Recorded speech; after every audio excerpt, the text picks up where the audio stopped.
Meaning of Edward VIII. Edward VIII. Edward VIII. Edward VIII. Edward VIII. Edward VIII was the King of the United Kingdom and the dominions of the British Empire, and Emperor of India from January to December 1936.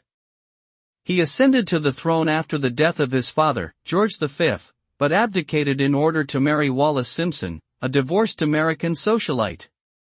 His abdication was a major crisis for the monarchy and led to his younger brother, George VI, becoming king. Edward's reign was short and controversial, but his abdication has had lasting effects on British history and the royal family.